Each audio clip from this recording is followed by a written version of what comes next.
that Donald Trump has the great idea of changing the name of the Gulf of Mexico to the Gulf of America. Now, this is something that Donald Trump does a lot, where he comes up with these ideas that I can't really say are objectively bad or objectively wrong. It's just like, why? Why are you doing this? Like, what? This is like, it's something that we would joke about how Trump came into office and created a space force, and for the fifth branch of the military, the Space Force. And for those of you who don't know, the Space Force is comprised of people who were already in the military and already doing the same job. And they just labeled it, okay, you guys are the Space Force now. There's no difference. It's kind of like what they did with the Air Force. The Air Force was already part of the Army Air Corps, and they made them their own.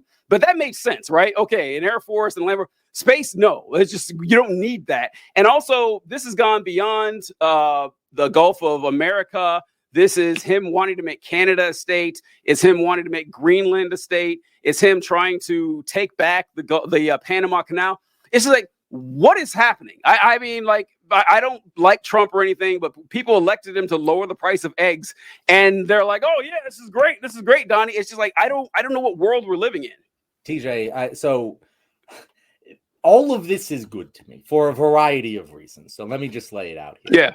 One, and most importantly, the longer Donald Trump and everyone is focused on random bullshit like renaming the Gulf of fucking Mexico, and the less time they spent building concentration camps. So we should encourage this behavior no matter what it is. I don't care how dumb it is. We need to keep dumb bullshit distracting Donald Trump, like renaming the Gulf of Mexico, for as long as possible. The more time he spends spinning his tires on something that, who even fucking decides? I don't even know how one would go about changing the name of an international body of water. However, I will also say that makes more sense. It makes more sense for it to be named like it's in between the two Americas. Like, it should be the Gulf of America. It's the middle of America. Like, there's a Gulf. Like, it makes sense. I have to give it to the guy. I also have to give it to the guy that, it would make more sense if Canada was the 51st state. It would be good for us. The whole country's demographics would shift far more to the left.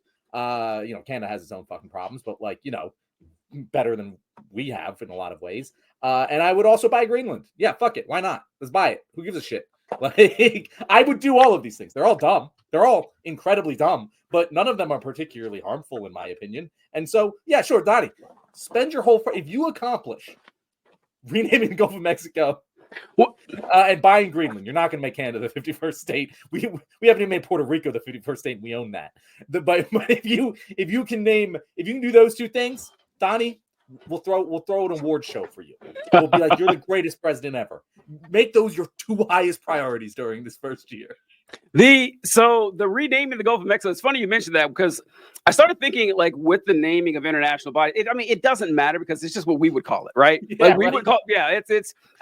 do want to ask, Marjorie Taylor Greene says that she's going to file the order or whatever, the law to change the name once the session of Congress starts. First order of business is to take care of this.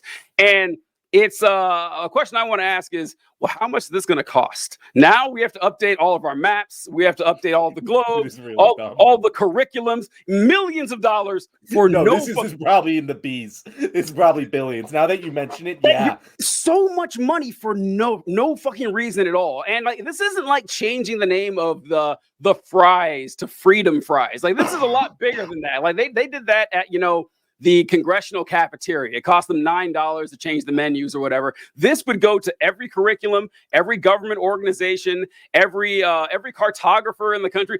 Businesses are going to have to start spending more money to do this. I don't know. It's a minor issue. I don't really care all that much, but it's like the fiscal responsibility when there's no benefit to us, really. But the renaming of it, I remember there's a lot of places like this that go by two different names internationally. Like the North Sea used to be called the German Sea. Right in over Northern Europe. And so, people have done this quite often. Once again, it doesn't really fucking matter, but it's weird. Now, the Greenland thing, Denmark doesn't want to sell Greenland. They just don't. I don't know what's in it for them to sell Greenland. We can gather enough tulips to make it worth their while, TJ. We can do it. Wow, that is a deep pull right there. John referencing the tulip craze of the 1500s or whatever. Yeah, I didn't expect that to come. Well, yeah. Go ahead. Oh no, yeah. So buying Greenland, and honestly, I could see like a reason to buy Greenland. You like just have more American territory in the north. Yeah, all right, that makes sense. I kind of get it. Yeah, I can I'm understand sure that. there's more oil there than we're making. It's always good to have more land. Yeah. I played enough games of Civ to know that, like, you Yeah. just go settle there in case there's a strategic resource that pops up. Always, yeah. Like, just There's- do it.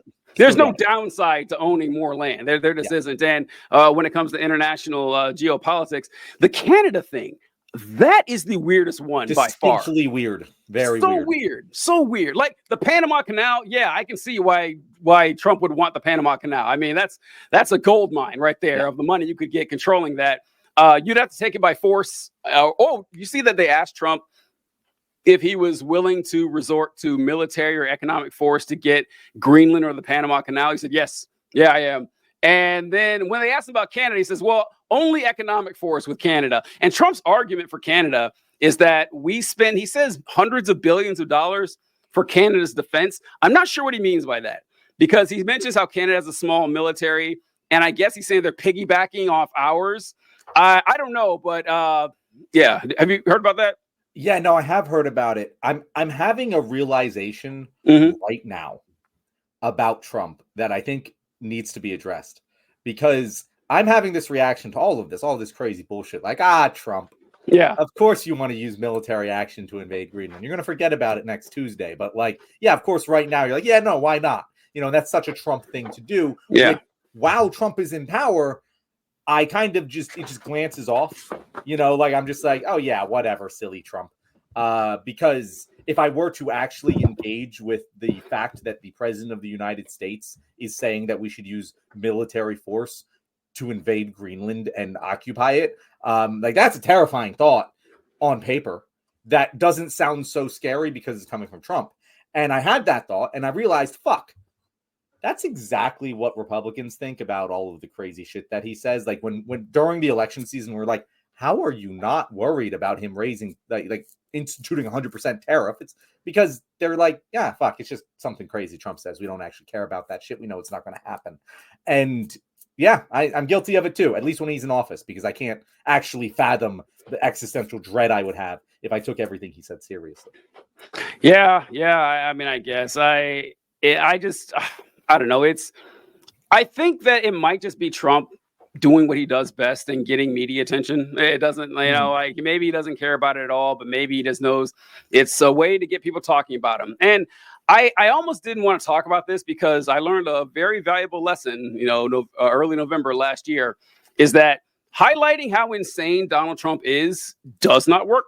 It doesn't. People know and they don't care. I mean, they definitely know by now. I thought for sure that they're eating the dogs or eating the cats would be the end. Like that would be, people heard like, yep, give me more of that guy. So focusing on the bombastic, wild, and ridiculous thing Trump says it can be fun, but it's not terribly useful.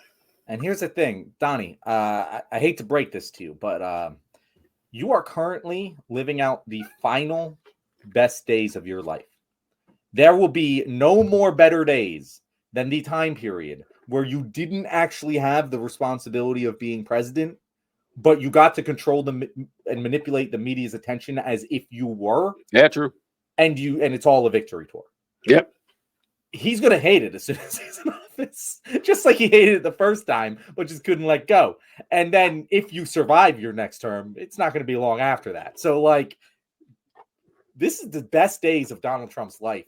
And we're experiencing them, and they're going to be over in a couple days. So, silver lining, people. If you hate Donald Trump, trust me, his life is only downhill from here.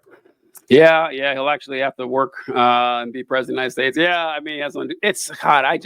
The existence of Donald Trump is just wild. It feels like a dream. It doesn't feel like this should be real. That this shouldn't be happening.